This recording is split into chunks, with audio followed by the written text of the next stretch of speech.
Hey Frankie, thank you for taking the time. This is MMA India. Firstly, how do you feel after the injury that you suffered? I feel okay. Physically I'm okay. Just upset. I lost a pretty big opportunity, and I was really looking forward to that one. So a little setback. Right, as you mentioned, you told Flow Combat that you wished it was an MCL test so that you could take a shot and go for the fight. Is that something that you still think, even in hindsight, because you just wanted the title shot so badly? Yeah, for sure. I've had many epidurals through my career to get to the fight, and I would have done that for this. If I could have, if I could put a shot in my face, and they said you're good to go, I would have done that. But unfortunately, it's not a possibility. Right. How did the injury happen? If you can just shed some light. Just in sparring, just a regular sparring session. I don't even know how it really happened. I kind of felt it afterwards. I knew something was up because my teeth are numb, my nose is numb, kind of still numb, and got to check that.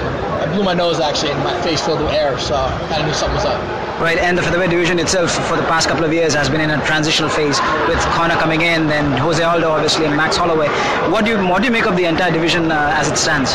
Yeah, right now Holloway's on top, and it's kind of open underneath him, and Aldo's obviously got the next crack at him, but I think the fight to make is me versus Holloway. We haven't fought each other, and I think I match up really well.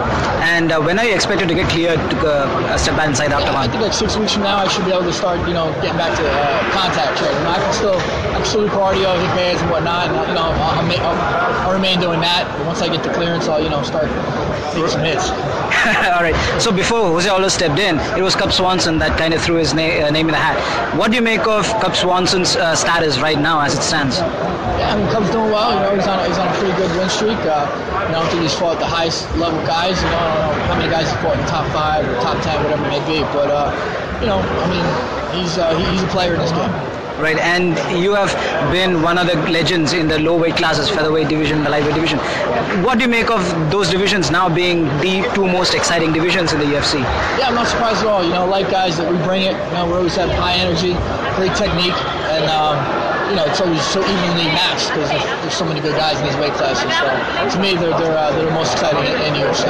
Right, and one fan asks who you want to fight next once you get cleared. I want to fight whoever has the belt. That's it. I don't care who it is. If it's Kim Kong got that belt, I want Kim Kong.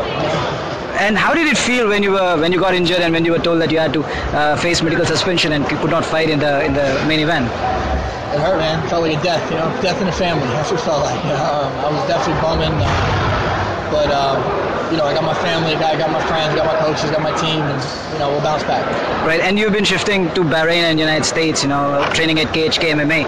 How does it feel? Is Bahrain now the second home for you in some sorts? Yeah, Sheikh Khaled has opened his arms to me. A long time ago, we've remained close friends and have a good relationship. And I've been commentating for Brave now, so I love coming out here. I love seeing my Bahraini family and the Brave family, and I'm looking forward to tomorrow night's fights.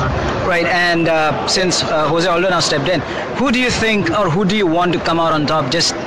I don't want, you can't want, they're gonna, the best fighter's gonna win, and I do think Holloway is gonna win the matchup, but I can't count out Aldo. He's a stud. He's been the best at this for a very long time, so we'll see what happens. Right, and as again previously mentioned, Max Holloway has this tendency to take all the shots in the first couple of rounds and then with his stamina come back in the championship rounds. Do you think this fight will also be in the same vein, go in the same direction? I think Holloway just gets better as the fight goes on, so you can definitely see that happen. But last fight Aldo came out really strong. I do think he won the first 2 rounds against Holloway, but I do think he kind of gassed himself out a little bit. So I expect him to come out a little bit slower, kind of pace himself, but that could catch up to him at the end. Who knows? All right, and one of the, again, big things to go this week has been the UFC and Congress back and forth on the Ali Act. Do you have any thoughts on that as well? I'll be honest, I don't really have enough knowledge to comment on it, so I really can't give you my opinion. I don't really know exactly the Ali Act, exactly where the UFC stands, so I can't really say anything. Right, and 2018, what do you think is in store next year for you? Get that belt around my waist, 2018, that's the goal. All right, one last message for the Indian fans. Yeah, thanks for always supporting, and hope to make it out there one day. All right, perfect. Thank you, Frankie. Thank you.